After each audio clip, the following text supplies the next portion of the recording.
Tes suara di bawah jelas.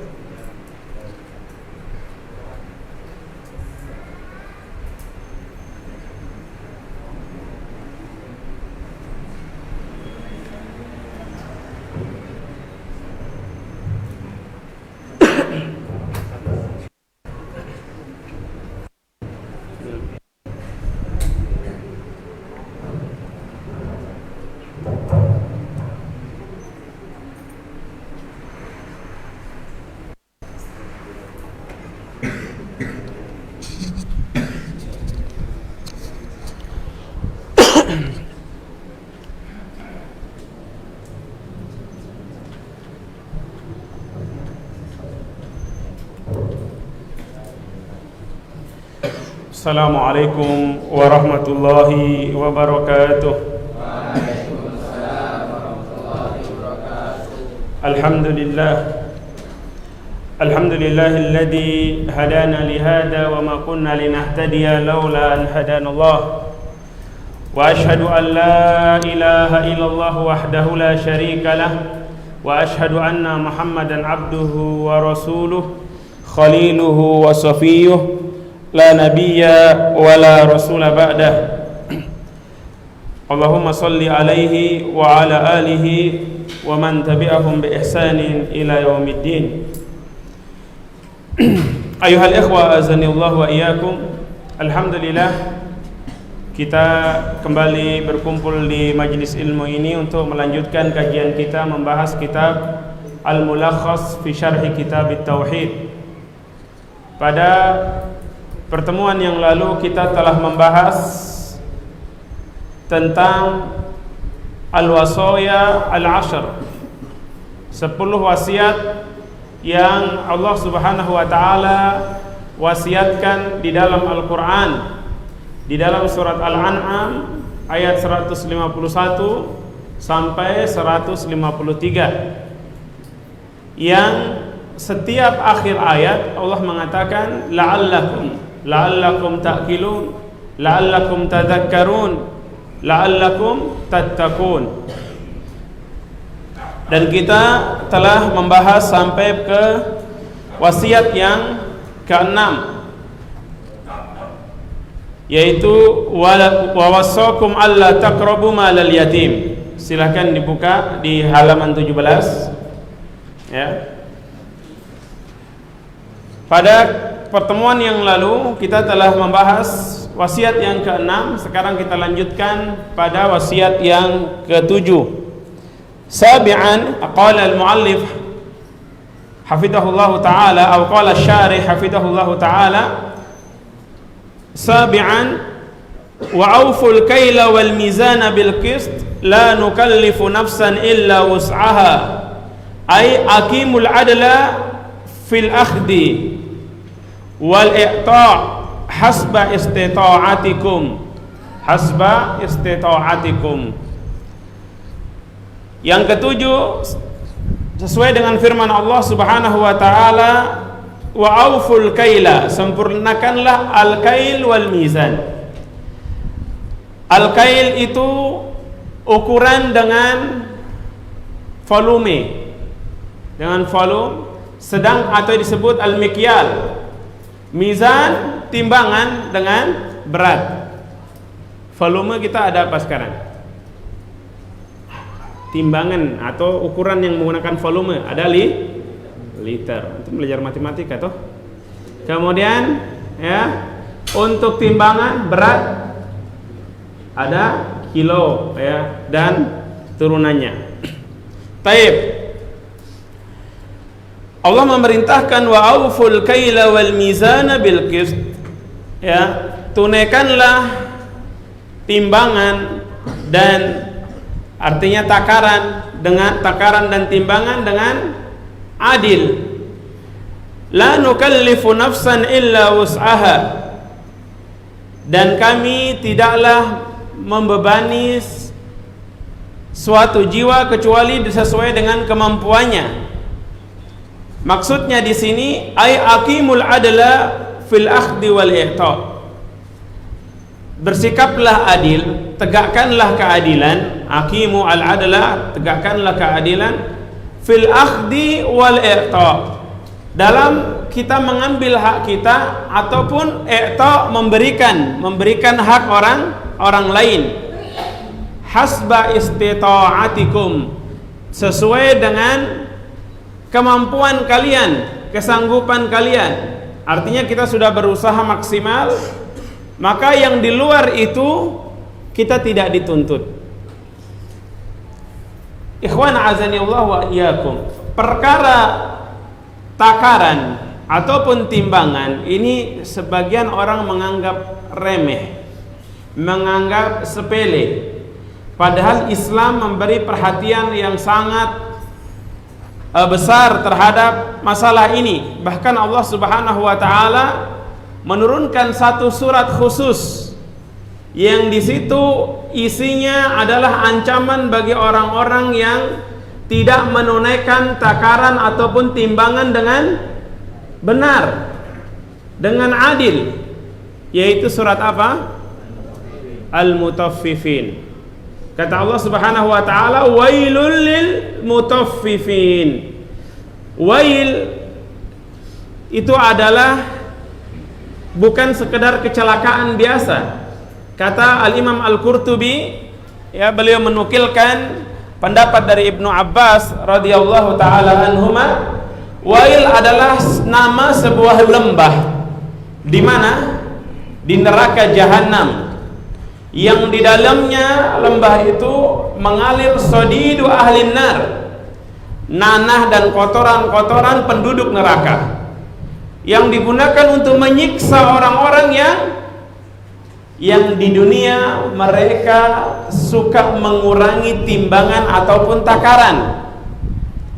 Wailul lil mutaffifin alladzina idza talu 'alan nas yastawfun. Kalau dia mengambil bagiannya, minta orang lain menimbang untuk dia, dia minta agar dipenuhi timbangannya, harus pas. Kemudian apa?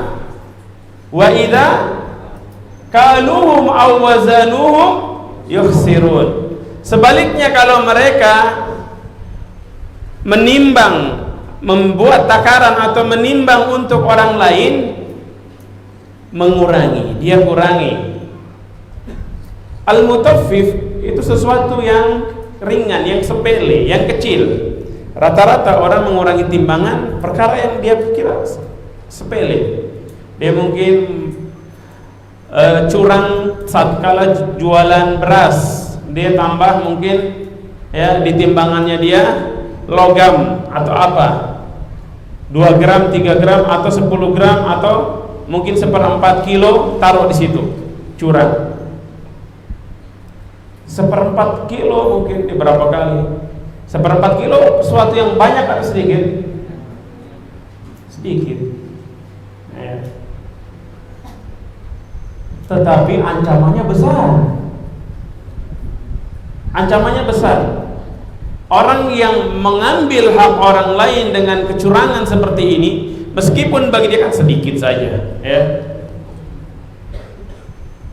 Ini di dunia nilainya sedikit, tetapi ancamannya sangat mengerikan. Wail, ya, sebuah lembah yang sangat mengerikan di dalam neraka Jahannam yang diperuntukkan khusus untuk mereka. Maka Allah perintahkan kepada kita, wa auful kaila wal mizana bil qist, la nukallifu nafsan illa wus'aha. Setelah Allah perintahkan kita bersikap adil, menunaikan hak orang ketika kita menimbang ataupun mengukur, maka Allah katakan la nukallifu nafsan illa wus'aha. Artinya kalau kita sudah berusaha maksimal, kalau ternyata ada selisih dan itu bukan faktor kesengajaan, di luar kemampuan kita, mungkin ya selisih berapa gram, dan itu di luar kemampuan kita, kita sudah berusaha maksimal, maka Allah mengampuni. Karena kita tidak bisa bersikap adil secara sempurna, kita bukan malaikat, tetap saja menakar, bisa saja keliru.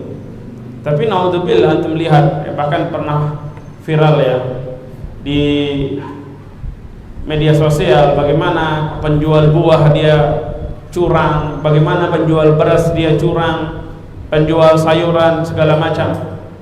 Ini padahal hal yang kecil tetapi ancamannya sangat mengerikan, waliyahudzubillah. Ayat ini perintah bagi kita untuk berbuat adil dalam bersikap, menakar dan menimbang. Kemudian wasiat yang berikutnya, thaminan wa idza qultum fa'dilu walau kana dza qurba. Dan jika kalian berbicara, maka adillah kalian dalam perkataan kalian, walau kana dza qurba. Meskipun pembicaraan kita, perkataan kita ini berkaitan dengan kerabat kita. Yang kalau seseorang berbicara memihak kepada kerabatnya padahal tidak benar, tidak berbuat adil, berarti dia telah menyelisih wasiat ini. Wasiat ini, kata al-muallif aw syarih hafizahullah taala, amara bil adli fil qawli 'ala al-qarib wal ba'id ba'da al-amri bil adli fil fi'li. Allah memerintahkan kita untuk berbuat adil fil qaul, dalam ucapan atau dalam berucap, 'alal qarib wal ba'id, baik ucapan tersebut sesuatu atau adalah ucapan yang menguntungkan kerabat kita ataupun orang yang jauh, orang yang dekat ataupun orang yang jauh. Ba'dal amri bil adli fil fi'li, setelah sebelumnya Allah memerintahkan kita untuk berbuat adil dalam perbuatan, yaitu menakar dan menimbang, terutama dalam perkara persaksian. Seorang bersaksi kadang atau dia dimintai keterangan, misalnya ada dua orang yang bersengketa, yang berselisih, kita diperintahkan untuk berkata yang benar, berkata yang adil. Fa idza qultum fa'dilu, meskipun entah perkataan itu menguntungkan kita atau tidak. Kata Syekh Shalih Al-Utsaimin rahimahullahu taala, entah perkataan itu adalah perkataan yang memberatkan kita terhadap orang lain atau sebaliknya, ataupun perkataan tersebut adalah perkataan yang memberatkan atau sebaliknya menguntungkan kerabat kita tatkala dia bersengketa dengan orang lain, ya, kita tetap harus adil. Yang benar itu yang kita katakan, tidak boleh kita berat sebelah. Atau sebaliknya, kita mendolimi kerabat kita, lebih tidak boleh lagi. Ya, sawa'an kana al-qaul lil qarib 'ala al-ba'id aw lil ba'id 'ala al-qarib, kata beliau rahimahullahu taala. Jadi adil di dalam perkataan ini adalah berkata yang sebenarnya tanpa memihak, ya, tanpa memihak ketika kita dimintai keterangan. Kita sampaikan yang sebenarnya. Terkadang kita kalau kerabat kita berselisih dengan orang lain, tanpa diminta pun ada merasa kita perlu solidaritas, perlu kita, ya, membela dia. Anda punya perasaan ingin membela saudara, boleh. Tetapi Anda berbuat atau berkata tidak jujur dan tidak adil, maka ini, ya, ini istata'tum aw la nukallifu nafsan illa wus'aha. Kenapa? Karena berkata adil dengan lisan ini tidak seperti adil dalam bersikap. Adil dalam bersikap bisa saja kita tidak mampu, tapi dengan lisan, ya, permasalahannya adalah mau atau tidak mau. Tidak ada alasan yang mengatakan saya tidak mampu. Allah tidak katakan, ya, tidak katakan di sini bagi yang mampu atau sesuai kemampuan, tidak. Karena berucap atau berkata yang adil itu tidak seperti adil dalam perbuatan yang tentunya lebih sulit. Tasi'an wa bi ahdillahi ay wasiyatihi allati wasakum biha awfu, ay inqadu lidzalik bi an tuti'u fi ma amara bihi wa naha an. wa ta'malu bi kitabihi wa sunnati nabiyhi sallallahu alaihi wasallam. Wasiat yang ke-9, wa bi ahdillah, dengan perjanjian kepada Allah. Apa janji kita atau perjanjian kita, ahad kita terhadap Allah Subhanahu wa taala? Ay wasiyatuhu allati wasaqum biha, yaitu wasiat-wasiat yang tadi disebutkan dan wasiat-wasiat yang lainnya. Semua perintah untuk taat, perintah yang diperintahkan oleh Allah dan perkara-perkara yang dilarang oleh Allah, aufu, tunaikanlah. Apa yang dimaksud dengan aufu atau tunaikanlah? Ay inqadu lidzalik, patuhilah perintah tersebut. Wa bi an tuti'u fi ma amar, dengan cara apa? Dengan engkau menaatinya fi ma amara bihi, menaati perkara-perkara yang Allah perintahkan. Wa nahaan, dan meninggalkan yang dilarang oleh Allah Subhanahu wa taala. Wa ta'malu bi kitabihi wa sunnati nabiyhi sallallahu alaihi wasallam, dan engkau beramal sesuai dengan Al-Qur'an dan sunnah Nabi sallallahu alaihi wasallam. Ini wasiat yang ke-9. Wasiat yang ke-10, ashiran, wa anna hadza sirati mustaqiman fattabi'uh wa la tattabi'us subula fatafarraqa bikum an sabilih. Dan bahwasannya inilah jalanku, kata Allah, mustaqiman, yang lurus, fattabi'uh, maka ikutilah ia.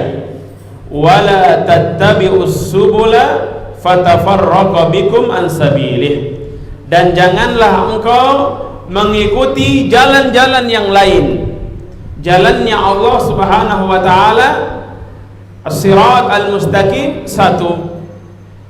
Adapun jalan-jalan yang lain adalah jalan-jalan yang memalingkan dari jalannya Allah Subhanahu wa taala. Suatu hari Rasulullah sallallahu alaihi wasallam pernah membuat garis lurus. Beliau memberikan gambaran, kemudian membuat garis lurus, lalu membuat garis-garis yang banyak di sampingnya, di kanan kirinya. Beliau mengatakan yang lurus ini ibaratnya adalah jalannya Allah, yang lain adalah jalan-jalan yang memalingkan dari jalannya Allah Subhanahu wa taala.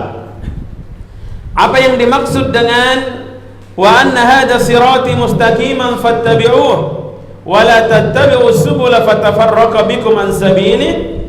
Kata al-syarih hafizahullah taala, ay alladhi awsaytukum bihi fi hatainil ayataini min tarkil manhiyat wa a'damuha asyirku wa fi'lil wajibat wa a'damuha at-tauhid huwa as-siratul mustaqim fattabi'uhu wa la tattabi'us subula ay al-bid'ah wasyubuhat, al-bid'ah wasyubuhat, fatafarraqa bikum an sabilih tamilu wa tashattat bikum an dinih.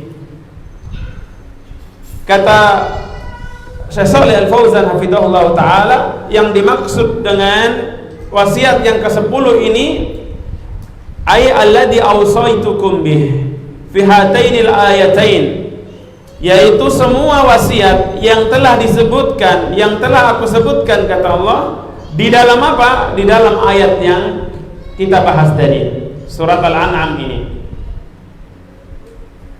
Di dalam dua ayat ini yang isinya adalah meninggalkan perkara-perkara yang haram atau yang dilarang, wa a'damuha asyirku, dan yang paling besar larangannya adalah apa?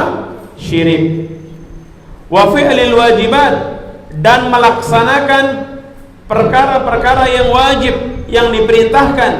Wa a'damuha at-tauhid, dan yang paling utama atau yang paling penting, yang paling agung adalah tauhid. Semua itu huwa as-sirat al-mustaqim. Semua itu adalah yang disebut dengan as-sirat al-mustaqim, jalan yang lurus. Mengapa? Karena ketika seseorang sudah mengamalkan 10 wasiat yang agung ini, berarti dia telah mengamalkan pokok-pokok dari ajaran Islam. Perkara-perkara yang sangat penting yang merupakan pokok dari ajaran Islam.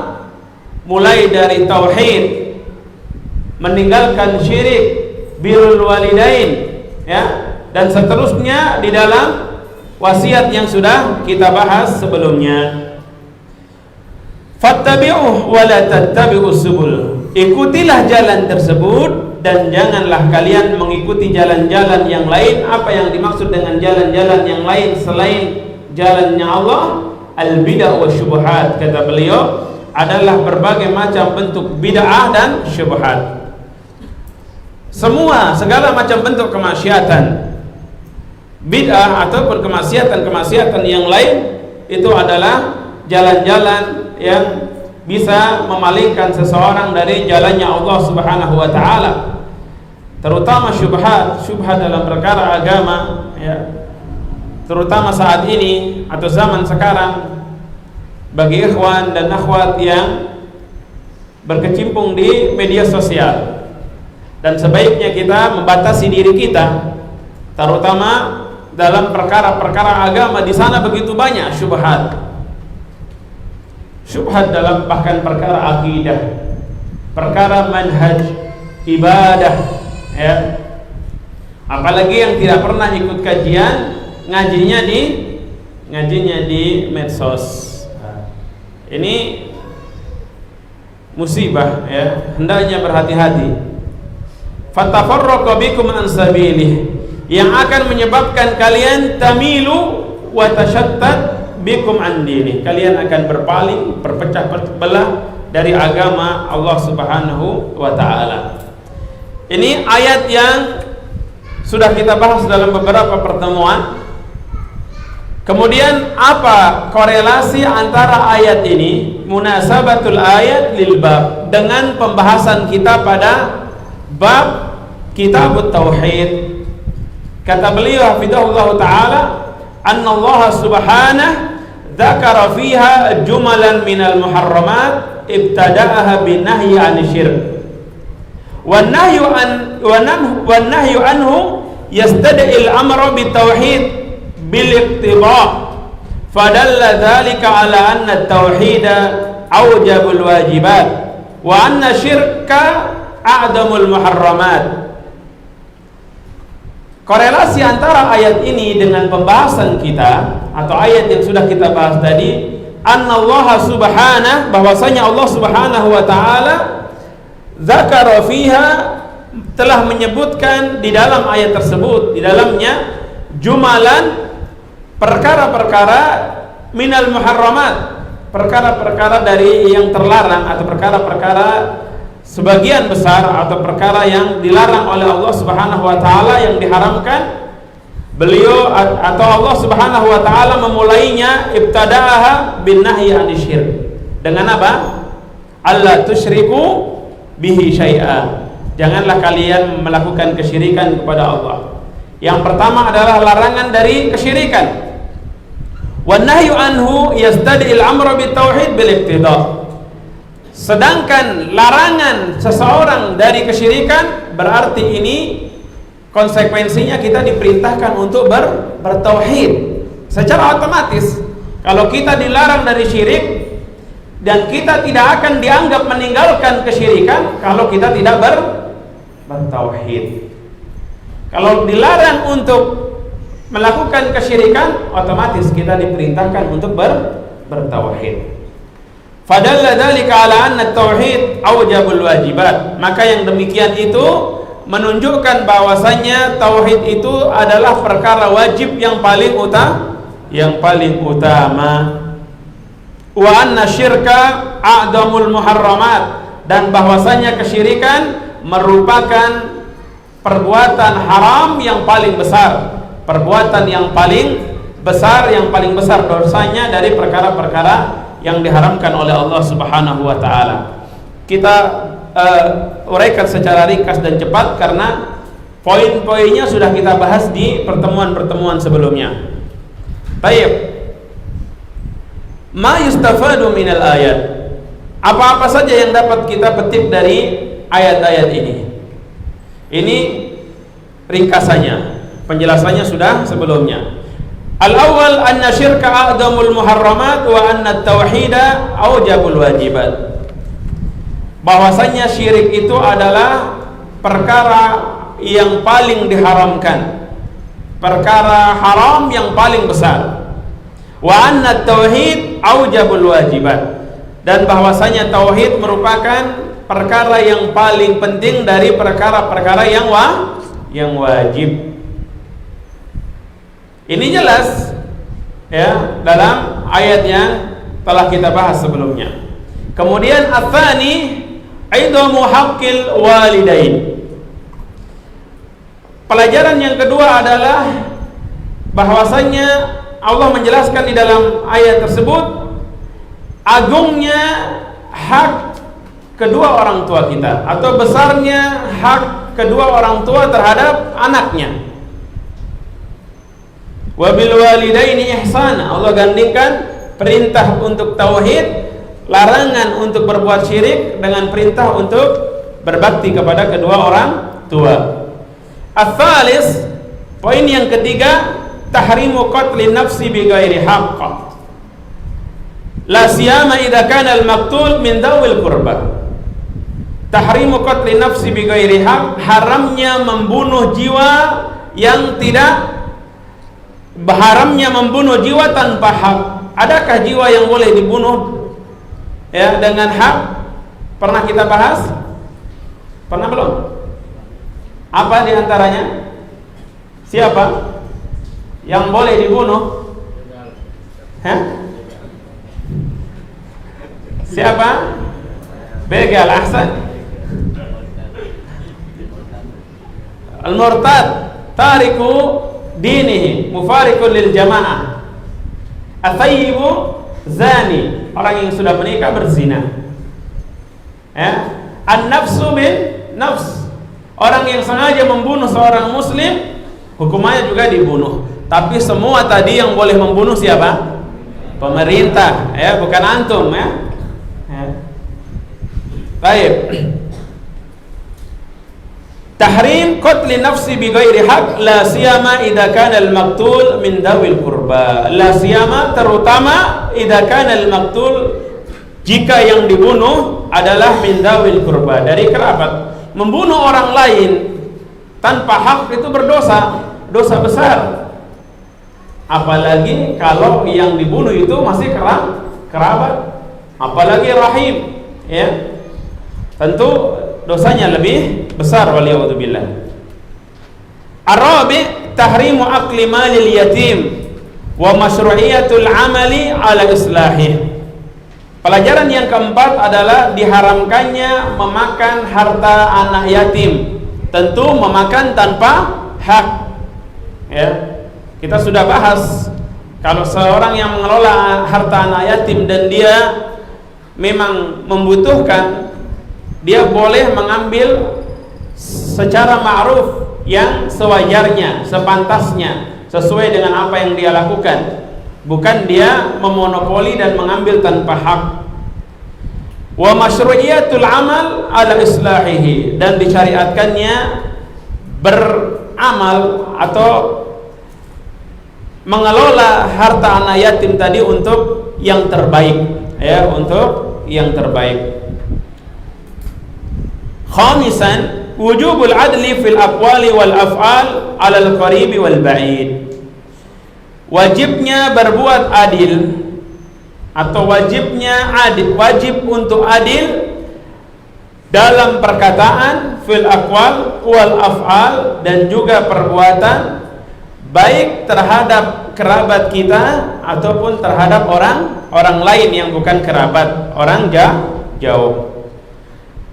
Sadisan, wujubul wafa bil ahad.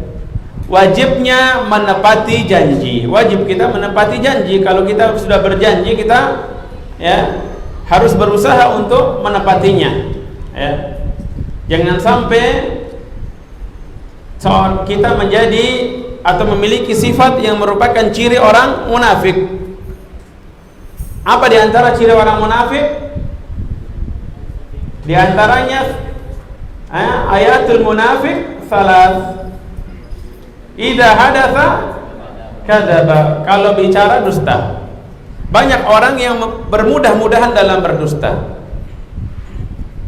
Dia mengira kalau niatnya baik, asal niatnya baik boleh berdusta. Rasulullah tidak mengajarkan demikian. Dusta itu hanya boleh dalam hal-hal tertentu dengan ketentuan yang jelas, bukan asal niatnya baik berdusta.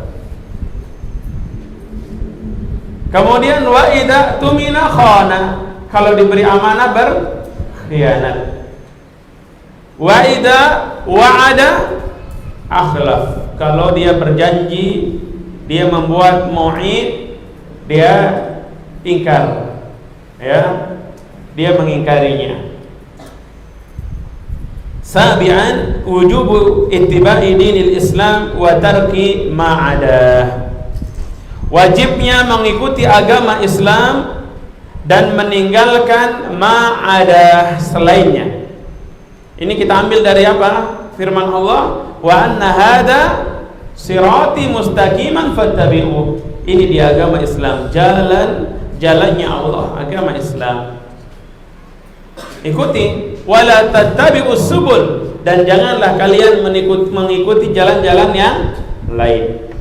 Kemudian pelajaran yang ke-8, anat tahlil wa tahrim haqqun lillah, bahwasanya urusan menghalalkan sesuatu dan mengharamkan sesuatu itu haknya Allah, bukan haknya ustadz, bukan haknya syekh, bukan haknya siapapun.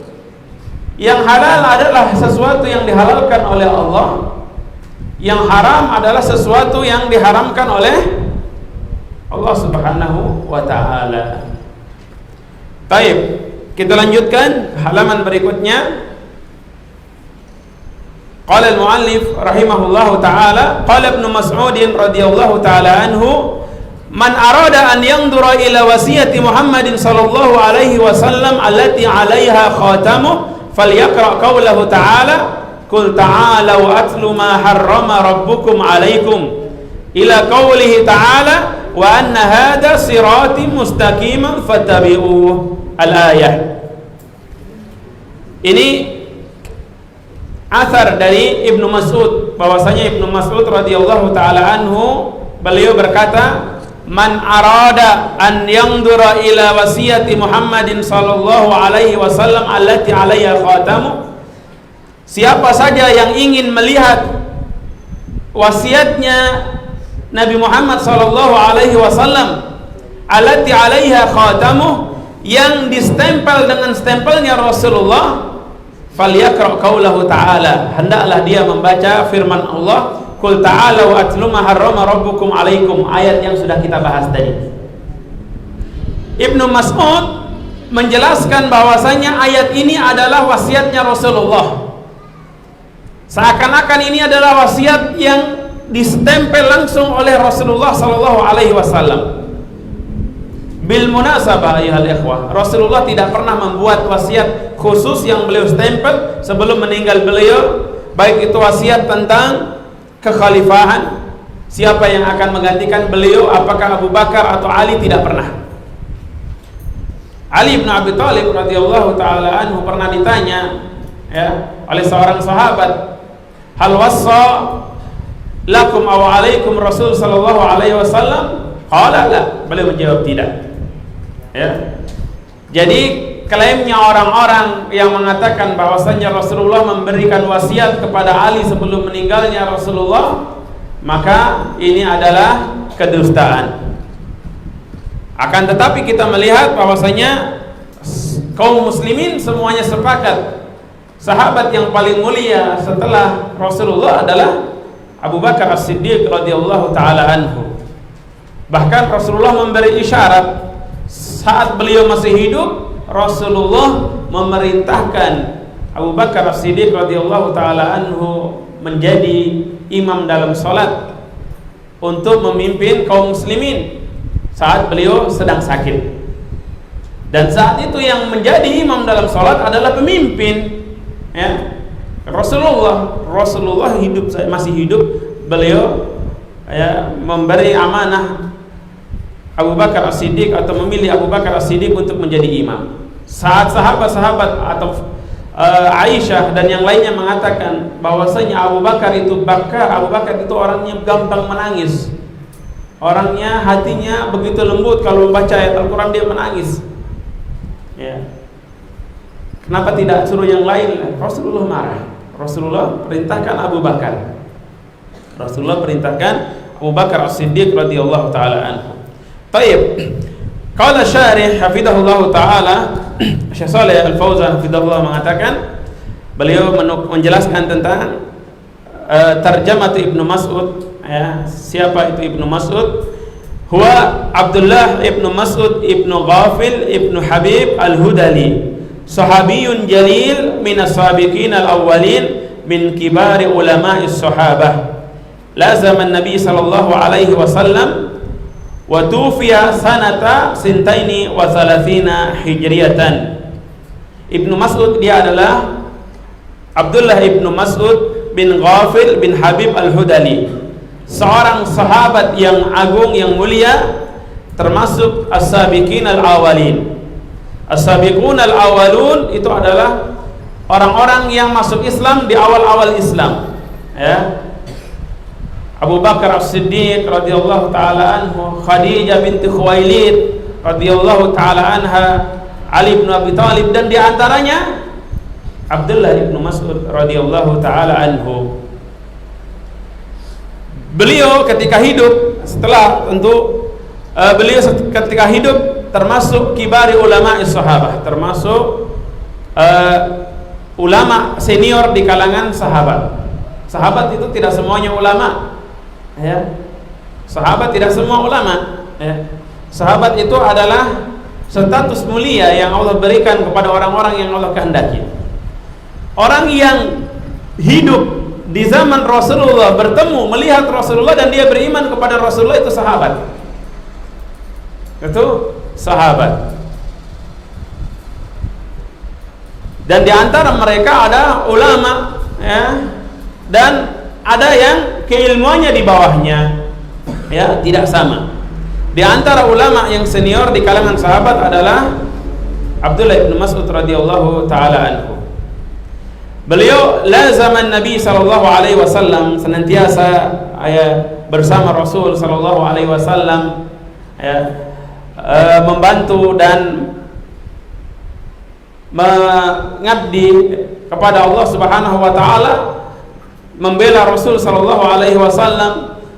Dan satu kisah atau satu kejadian yang sangat luar biasa, ketika orang-orang Quraisy atau orang-orang musyrik, mereka belum menerima Islam, sebagian besar dari mereka.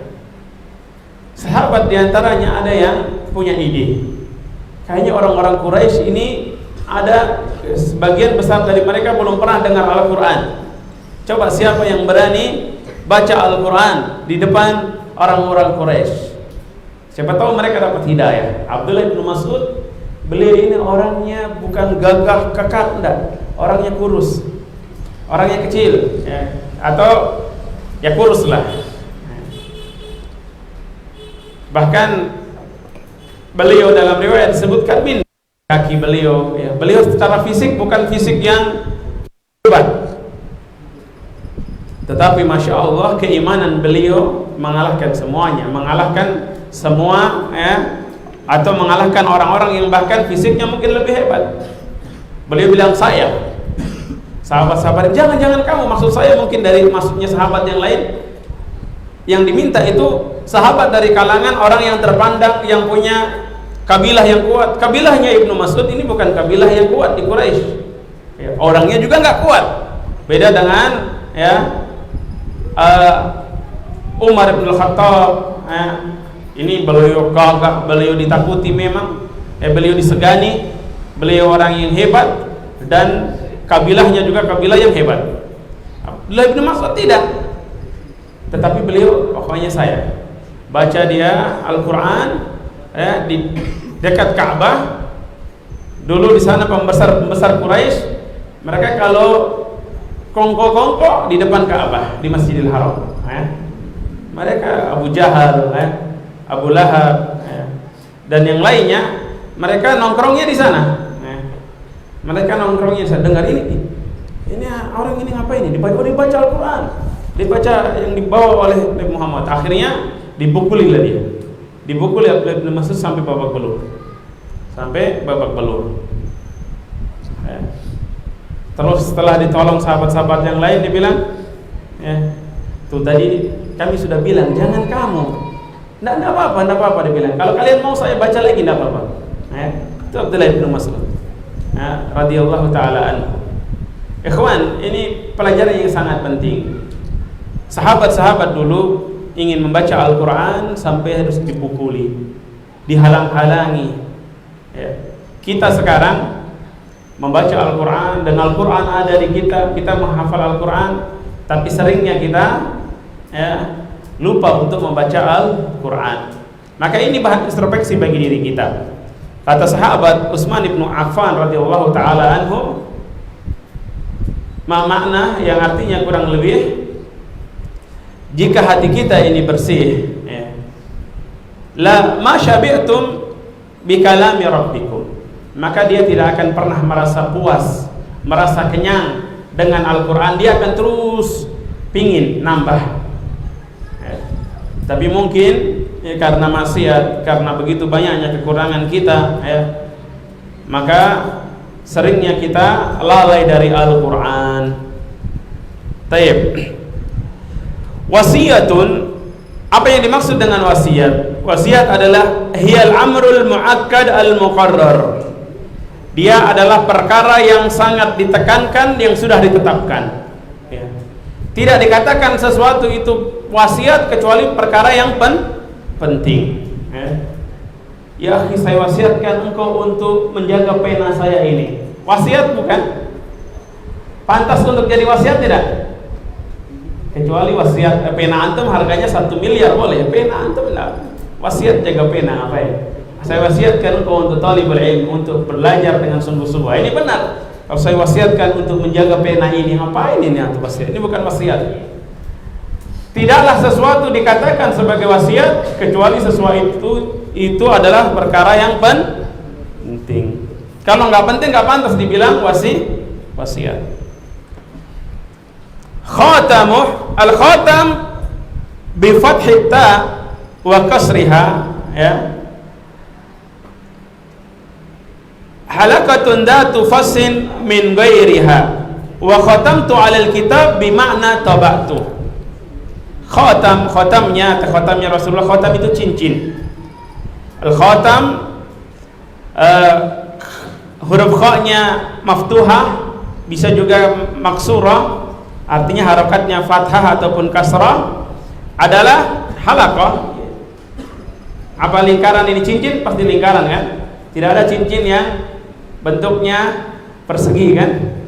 Cincin lingkaran, halaqah. Datu fas, ada apa ini? Matanya. Cincinnya Rasulullah itu ada khatamin, ada bukan polos, apa namanya? Mata kan? Mata cincin, betul. Pokoknya intinya antum paham itulah kurang lebih khatam, fas. Kemudian fas ini bagian dari bukan bagian langsung dari cincinnya, biasanya dari benda lain tapi digabungkan. Intinya khatam itu adalah cincin. Khatam yang dimaksud di sini adalah cincinnya Rasulullah, yang di situ ada tulisannya Muhammad Rasulullah, itu stempelnya Rasulullah sallallahu alaihi wasallam. Dahulu Rasulullah sallallahu alaihi wasallam ketika hendak mendakwahi raja-raja yang ada di zaman beliau, Raja Romawi atau Kaisar Romawi, Persia dan yang lainnya, beliau mengirim delegasi untuk membawa surat ke mereka. Tatkala akan mengirim, sahabat yang lain ada yang mengatakan, ya Rasulullah, mereka tidak akan membaca surat Anda kecuali suratnya di stempel. Antakhtim alaih, kecuali suratnya kalau di stempel. Itu adalah kesepakatan yang ada pada zaman itu, yang tidak tertulis tetapi sudah menjadi kesepakatan yang ma'ruf di kalangan para petinggi. Kalau ada surat tidak ada stempelnya, tidak diterima. Maka Rasulullah membuat stempel. Stempel tadi apakah baru dari Rasulullah? Tidak, dari orang sebelumnya. Dari mereka, bahkan raja-raja yang notabene-nya mereka non muslim. Tapi Rasulullah mengikuti hal ini tidak masalah. Bukan bagian dari agama. Dibuatlah stempel atau cincin yang menjadi stempel Rasulullah stempel dikirim ke raja-raja Romawi, Persia dan yang lainnya, yang isinya mengajak mereka untuk masuk Islam. Aslim taslam yu'tikallahu ajraka marratain. Masuk Islamlah engkau, maka engkau akan selamat dan Allah memberimu pahala 2 kali. Dan seterusnya dalam kisah delegasi Rasulullah sallallahu alaihi wasallam ketika mengutus sahabat-sahabat beliau. Khatamtu alal kitab bimakna taba'tu. Khatamtu alal kitab, saya mengkhatam kitab artinya menstempelnya. Al-makna al-ijmali lil asar, makna secara global dari asar ini. Asar itu adalah perkataan sahabat. Asar perkataan sahabat. Bukan perkataan Rasulullah sallallahu alaihi wasallam. Yadhkur Ibnu Mas'ud radhiyallahu taala anhu anna Rasul sallallahu alaihi wasallam law wassa lam yusi illa bima wassa bihi Allah taala. Fa inna Allah qad wassa bima fi hadhihi al-ayat li'annahu subhanahu qad khatama kulla ayatin minha biqawlihi dzalikum wassaakum bih. Wa inna ma qala Ibnu Mas'ud dzalika lamma qala Ibnu Abbas radhiyallahu ta'ala anhuma innar raziyata kullu raziyah mahala bainana wa baina an yaktuba lana Rasulullah sallallahu alaihi wasallam wasiyatah. Fadzakarahum Ibnu Mas'ud radhiyallahu ta'ala anhu anna indahum minal Qur'ani ma yakfihim fa inna an-nabiy sallallahu alaihi wasallam law wasa lam yusi illa bima fi kitabillah. Lam yusi illa bima fi kitabillah.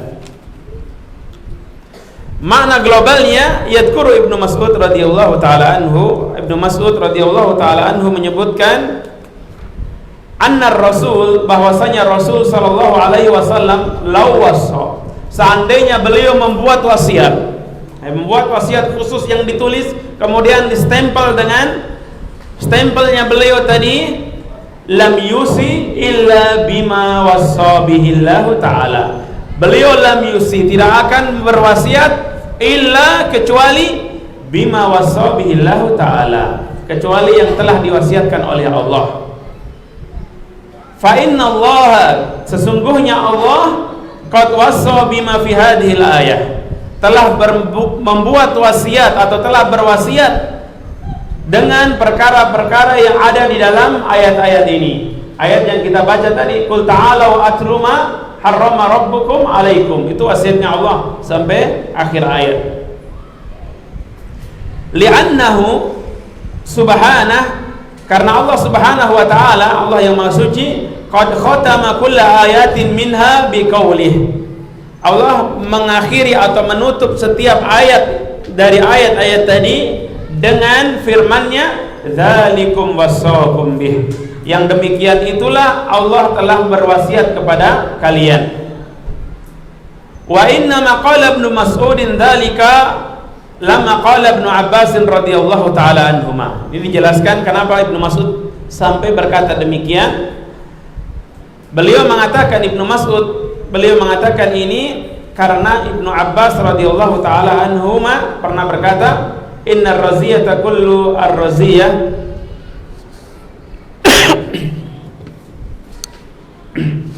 sesungguhnya di antara musibah atau musibah yang sangat besar ini adalah karena Rasulullah tidak memberikan wasiat kepada kita. Yang menghalangi kita, yang menghalangi apa Rasulullah menulis wasiat kepada kita, mahala bainana wa baina an yaktuba lana Rasulullah sallallahu alaihi wasallam wasiata. Artinya beliau berpendapat seandainya Rasulullah memberikan wasiat khusus secara tertulis, maka kondisi kaum muslimin kondisinya akan lebih baik, ya. Maka dibantah, dijelaskan oleh Ibnu Mas'ud. Fadakarahum Ibnu Mas'ud radhiyallahu anhu anna indahum minal Qur'an ma yakfihim. Bahwasanya kita kaum muslimin memiliki Al-Qur'an, dan apa-apa yang ada dalam Al-Qur'an itu sudah cukup bagi kita. Mengapa demikian? Fa innan nabiyya sallallahu alaihi wasallam law wasa, karena Nabi jika beliau berwasiat, lam yusi illa bima fi kitabillah, beliau tidak akan berwasiat kecuali perkara-perkara yang sudah ada di dalam Al-Quran, di dalam kitabullah. Ini menegaskan kepada kita, ayuhal ikhwa azanillah wa iyyakum, bahwasanya perkara yang menjadi wasiat Allah ini juga wasiat Rasulullah. Dan seperti yang kita jelaskan tadi, Rasulullah sallallahu alaihi wasallam tidak pernah membuat wasiat secara khusus. Tetapi Islam sudah sempurna, dan semua yang diajarkan, yang disampaikan oleh Rasulullah yang ada dalam Al-Quran, itulah perintah, itulah wasiat Rasulullah sallallahu alaihi wasallam. Terutama ayat ini yang merupakan wasiat Allah subhanahu wa ta'ala, yang terkenal dengan Al-Wasaya Al-Ashar, wasiat yang 10 atau 10 wasiat. Munasabatu hadzal athar lil bab. Apa korelasi athar ini terhadap pembahasan kita bab kitab tauhid? Bayanu anna ma dzukira fi hadhihi al-ayat kama huwa wasiyatullah fa huwa wasiyatu rasulih sallallahu alaihi wa alihi wasallam. Li'anna ar-rasul sallallahu alaihi wasallam yusi bima awsallahu bih. Korelasinya apa? Kenapa disebutkan asar ini di dalam pembahasan kitab tauhid? Karena ayat asar ini, ya, keterangan dari sahabat ini menjelaskan atau merupakan penjelasan bahwasanya ma dzukira fi hadhil ayat, yang disebutkan di dalam ayat-ayat ini, kama huwa wasiyatullah, sebagaimana disebutkan tadi, bahwasanya pokok-pokok perkara yang ada di dalam ayat ini adalah wasiatnya Allah, maka ia pun adalah wasiatnya Rasulullah sallallahu alaihi wasallam. Mengapa demikian? Li'anna Rasul sallallahu alaihi wasallam, karena Nabi atau Rasul sallallahu alaihi wasallam yusi bima ausallahu bih. Beliau juga otomatis berwasiat dengan wasiat-wasiatnya Allah Subhanahu wa taala. Kita akhiri dengan perkara-perkara yang diambil dari perkataan Ibnu Mas'ud atau pelajaran penting, ma yustafadu min qauli Ibnu Mas'ud radhiyallahu taala anhu, ahamiyatu hadhihi al-wasaya al-ashar. Yang pertama, pentingnya 10 wasiat ini, 10 wasiat yang terdapat di dalam ayat Al-Qur'an tadi, yang sudah kita jelaskan panjang lebar sampai beberapa kali pertemuan. Yang kedua, anna Rasul sallallahu alaihi wasallam yusi bima ausa bihillah, bahwasanya Rasul sallallahu alaihi wasallam itu secara otomatis beliau juga berwasiat dengan apa-apa yang menjadi wasiat Allah. Kalau itu adalah wasiatnya Allah, pasti Rasulullah juga mewasiatkan hal tersebut. Fa kullu wasiyatin lillah fa huwa wasiyatun li Rasulih sallallahu alaihi wasallam. Setiap wasiat yang merupakan wasiatnya Allah, maka otomatis itu adalah wasiatnya Allah, wasiatnya Rasulullah sallallahu alaihi wasallam. Kemudian pelajaran yang ketiga, umku ilmi sahabat. Ini menunjukkan dalamnya ilmu para sahabat. Di antaranya ilmunya Ibnu Mas'ud tadi. Ya, meskipun Rasulullah tidak berkata dengan lisanul maqal, dengan lisan beliau, tetapi apa yang Rasulullah sallallahu alaihi wasallam ajarkan dan manhaj yang telah mereka fahami dari Rasulullah, mereka dapat menyimpulkan ini adalah konsekuensi dari ajaran Rasulullah. Ya. Mereka bisa beristinbat Ibnu Mas'ud berani berkata seperti ini karena beliau sangat paham betul bahwasanya ini adalah perkara yang diajarkan oleh Rasulullah sallallahu alaihi wasallam. Wa diqqatu fahmihim li kitabillah. Dan juga ini menunjukkan telitinya atau jelinya pemahaman sahabat terhadap kitabullah. Maka tidak ada pemahaman setelah pemahaman Rasulullah sallallahu alaihi wasallam terhadap Al-Qur'an yang lebih baik melebihi pemahaman sahabat. Pemahaman yang terbaik Al-Qur'an difahami dengan ayat Al-Qur'an, kemudian dengan sabda Rasulullah sallallahu alaihi wasallam, dengan sunnah, dengan hadis, lalu para sahabat radhiyallahu taala anhum ajmain. Demikian kajian kita pada sore hari ini, mudah-mudahan bermanfaat. Masih satu pembahasan lagi, insyaallah baru kita berpindah ke bab yang berikutnya, bab fadlut tauhid wa ma yukaffiru au yukaffiru minad dzunub. Wallahu taala a'lam bishawab. Jika ada pertanyaan dipersilakan.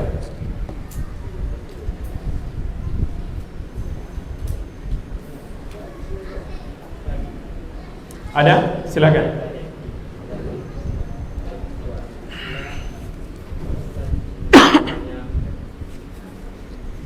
Nah, bagaimana cara kita menyikapi orang tua kita yang masih berpegang di atas tradisi di mana tradisi itu sering disulikan.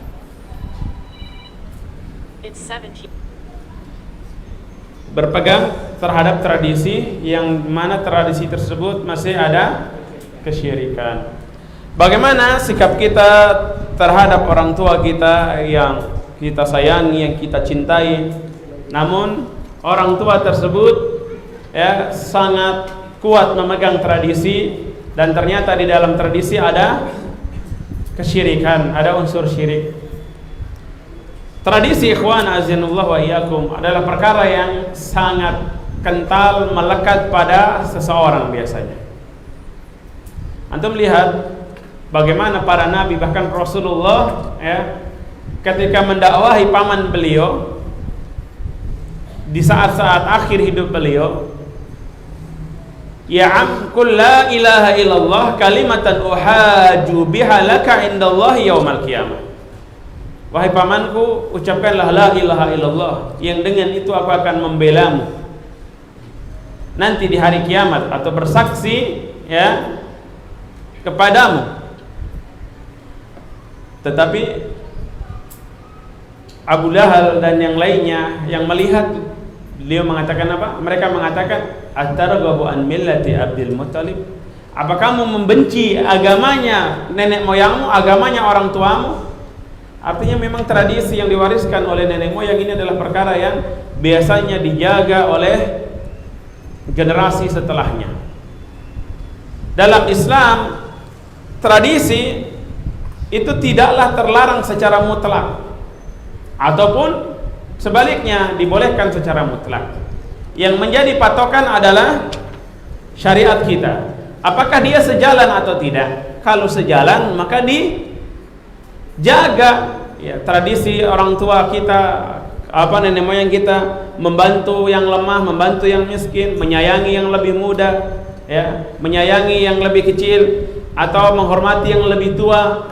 Ini tradisi yang baik yang juga diajarkan dalam Islam, kita lakukan. Tetapi tatkala tradisi tadi bertentangan dengan syariat, seorang mukmin dia haruslah ya mendahulukan qala Allah wa qala Rasul, apa yang diperintahkan oleh Allah dan Rasulnya ditinggalkan. Lantas bagaimana kalau orang tua kita yang melakukan seperti itu ya, kita sudah tahu, alhamdulillah, pertama kita bersyukur kepada Allah, kemudian kita dakwahi orang tua kita. Kita dakwahi dia dengan cara sebaik mungkin ya, bukan diceramahi. Bapak, coba Bapak duduk sini ya. Qala Allah Ta'ala ya, man dabaha, qala Rasul sallallahu alaihi wasallam, man dabaha li ghairillahi faqad kafara au asyraf. Barang siapa menyembelih, membuat sesajen untuk selain Allah, maka dia telah melakukan kekufuran atau kesyirikan. Bapak hati-hati ya. Enggak, bukan seperti itu. berdakwah kepada orang tua kita. Yang pertama, biasanya yang paling penting adalah bagaimana orang tua percaya pada kita. Orang tua kita tuh paling tahu dari ujung kaki, ujung rambut. Kita punya kepala batu, kita punya jelek-jelek, semua ditahu. Kemarin suka masih begini, masih suka ini, baru sekarang mau ceramah-ceramah orang tua. Kita harus bersikap selaras dengan ilmu kita. Itu yang pertama. Artinya sering disebut dengan dakwah bil hal, berdakwah dengan sikap. Kalau kita sekarang sudah mulai belajar, sudah mulai menuntut ilmu ngaji, sudah mulai bekerja, kita membantu orang tua secara finansial, secara ini, sehingga orang tua percaya sama kita. Orang tua pun kadang curhat sama kita.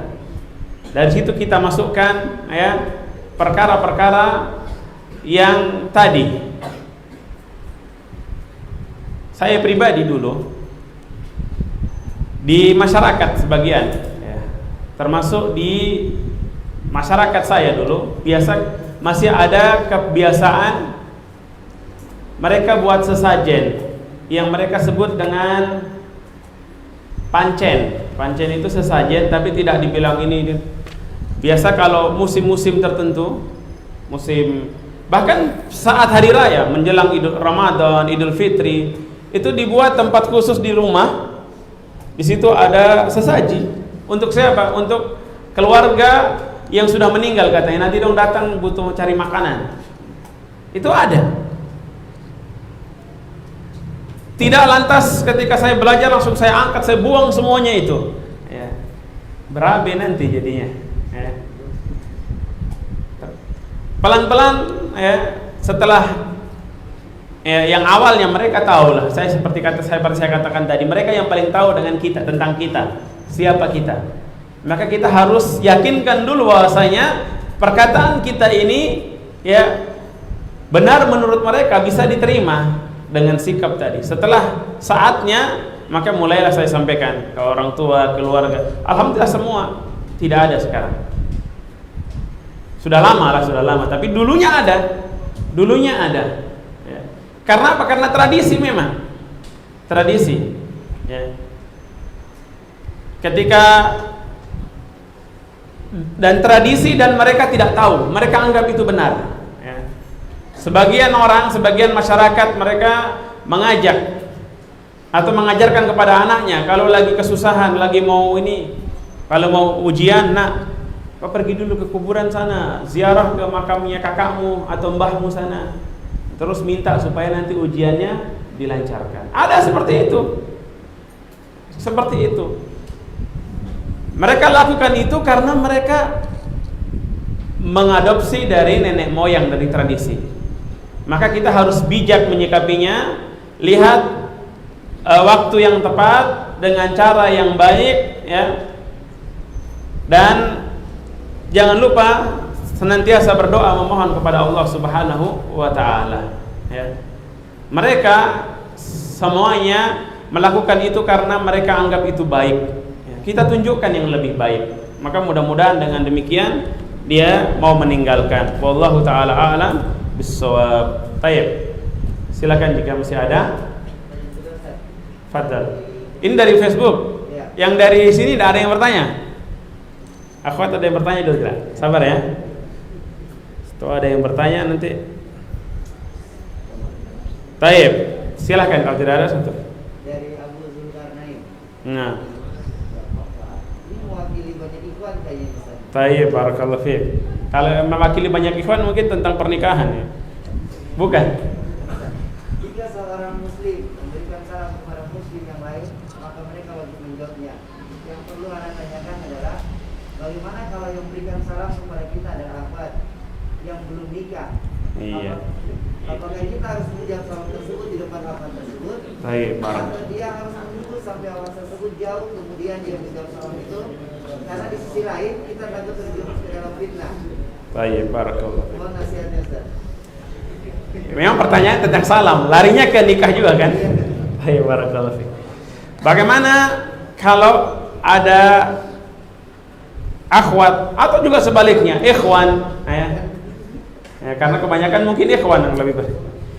Akhwat ataupun ikhwan yang salam, ya, mengucapkan salam, apakah dijawab langsung atau tunggu orangnya pergi baru nanti dijawab? Waalaikumsalam, gitu kan? Jadi lebih repot jadinya kan? Ya. Jadi kembali ke kondisi. Kalau hal tersebut kemungkinan besar atau berpotensi untuk menimbulkan fitnah, ya, tidak harus dijawab secara langsung. Bahkan mengucapkan salam juga kita lihat-lihat. Kalau dengan mengucapkan salam, nanti dia ada bisa potensi fitnah, pikiran yang macam-macam, ya. Dan antum tahu hal itu, ya kan? Ada dari tanda-tandanya, ada getaran-getaran tersendiri. Padahal temannya salam biasa-biasa saja. Maka tidak mengapa tidak mengucapkan salam, ya. Dihindari fitnah tersebut, ya. Tapi asalnya mengucapkan salam baik kepada laki-laki ataupun perempuan itu boleh-boleh saja selama tidak menimbulkan fitnah. Fitnah itu goncangan jiwa, goncangan hati maksudnya di sini, ya. Antum hatinya jadi lain-lain. Yang paling ini adalah antum berhusnudzan dan senantiasa menjaga diri, ya. Jangan juga kepedean gitu kan. Baru akhwat salam dipikir, wah, langsung dia bilang waalaikumsalam, nah gini. Nah, ikhwan. Jadi asalnya boleh, tetapi kalau menimbulkan fitnah maka dihindari. Kalau tadi takut mau menimbulkan fitnah, ya, anak khawatir yang terfitnah ini antum bukan akhwatnya gitu kan. Jadi jawabnya langsung atau tidak. Kalau menimbulkan fitnah maka dihindari. Wallahu taala alam bissawab. Baik. Sudah cukup? Tidak ada lagi? Masih ada? Ada yang langsung, silakan. Tafadhal. Tafadhal. Nah, tafadhal ya. Ini Ustaz, itu kan biasa bagaimana punya kalau kita di tamu baru dikasih jamuan yang mungkin kita tidak suka makanannya, Ustaz. Mungkin contoh kita tidak suka makan mie, Ustaz. Kita bagaimana cara menolaknya sebagaimana Nabi SAW menolak? Baik. Barakallahu fiik. Kalau kita disuguhkan, kita bertamu dan disuguhkan makanan, kita tidak suka makanan tersebut, ya. Tidak suka makanan tersebut. Tidak suka ini juga ada beberapa faktor yang perlu dilihat. Tidak suka dan dia tahu kalau dia makan tersebut bisa menimbulkan madarat pada dirinya. Ada orang yang alergi sesuatu, ada orang yang dia mah akut, mungkin kalau dia minum kopi dia langsung sakit. Biar juga ustadz yang tawari, akhi minum kopi, dia bilang, "Afan ustadz, anda tidak bisa minum kopi." Sampaikan saja, ya. Kalau itu sampai membuat madarat, ya. Tapi kalau tidak, sekedar antum tidak suka tetapi antum bisa makan, maka sebagaimana saudara antum berbuat baik kepada antum, ya, dengan sampai dia berkorban, mungkin dia rela memasakkan mie padahal, ya, mungkin itu mie satu-satunya yang dia miliki, ya kan? Maka tidak mengapa antum, ya, membuat dia senang dengan makan selagi tidak membuat madarat bagi antum, ya. Yang jadi masalah, Ustaz, dari rumah sudah makan mie juga tadi. Nah, itu hal yang gampang, nggak apa-apa antum makan mie lagi, ya. Makan mie lagi. Kecuali dia nawarin, bagaimana?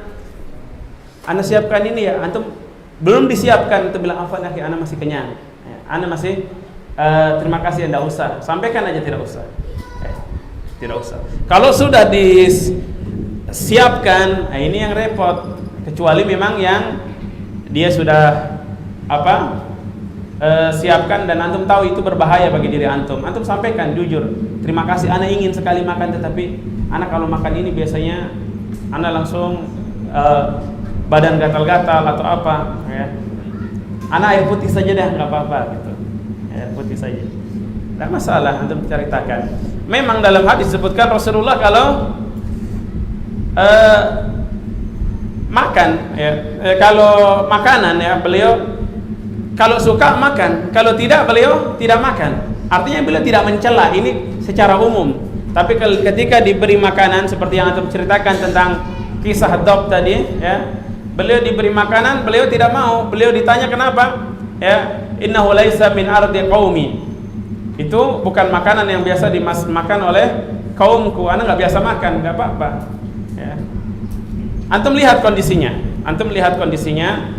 Kalau dengan teman dekat, teman apa, ya bilang, antum aja yang makan sudah. Antum lihat, ya. Kembali ke madarat dan maslahat. Wallahu taala a'lam bissawab. Taib, cukup? Masih ada satu lagi? Terakhir ya.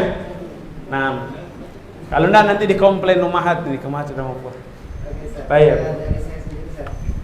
Apa hukumnya makan makanan dari sesajen atau barasanji? Boleh nggak? Nanti saya datang ke acara teman kita yang dia belum paham lah. Dia barasanji dulu, kemudian dia membagikan makanannya. Apakah boleh dimakan atau tidak? Baik, barakallahu fiik. Makanan yang kalau itu termasuk di dalam bagian dari ritual yang syirik, saya jelaskan secara umum. Ritual syirik, makanan yang sesajen segala macam, ya, antum tidak boleh makan. Tapi kalau makanan itu, ya, makanan yang halal, tidak masuk dalam ritual syirik, mungkin ada acara di situ maksiat, bid'ah, ya, atau yang lainnya. Makanannya, apakah makanannya halal? Makanannya asli tetap halal. Tetapi kalau antum dikasih, antum tahu itu dari acara maksiat atau acara halal, antum terima, ini bisa menjadi hal yang lain. Ya. Bisa tidak diperkenankannya karena apa? Karena nanti antum dianggap itu aja ustadz saja boleh, itu yang sudah biasa ngaji juga nggak apa-apa, dia juga makan juga kok di acara kita. Ya. Sama hal dengan begini, orang ada acara maksiat di sana, ya, yang ada maksiat yang kita jelas-jelas tahu semuanya terlarang, ya. Kemudian disuguhi makanannya halal. Boleh, tetapi kalau kita menerima, kita tahu itu bagian dari maksiat tadi, ya. Apalagi dia tahu kita ini seorang talibul ilmi, maka ini dikhawatirkan akan menjadi fitnah bagi dia, seakan-akan kita juga menganggap acara itu boleh-boleh saja. Ya. Jadi asalnya ke kegiatannya, tetapi kalau makanannya, ya, tidak mengapa aslinya. Ya, hukumnya dia tidak berubah jadi haram. Wallahu taala a'lam bissawab. Demikian kajian kita pada sore hari ini. Yang benar datangnya dari Allah Subhanahu wa taala, yang salah tentu dari diri saya pribadi. Wallahu taala a'lam. Subhanakallahumma bihamdika asyhadu an la ilaha illa anta astaghfiruka wa atubu ilaik. Assalamualaikum warahmatullahi wabarakatuh. Tulab yabqawna fil masjid la yansarifu qabla insirafi al-ummahat.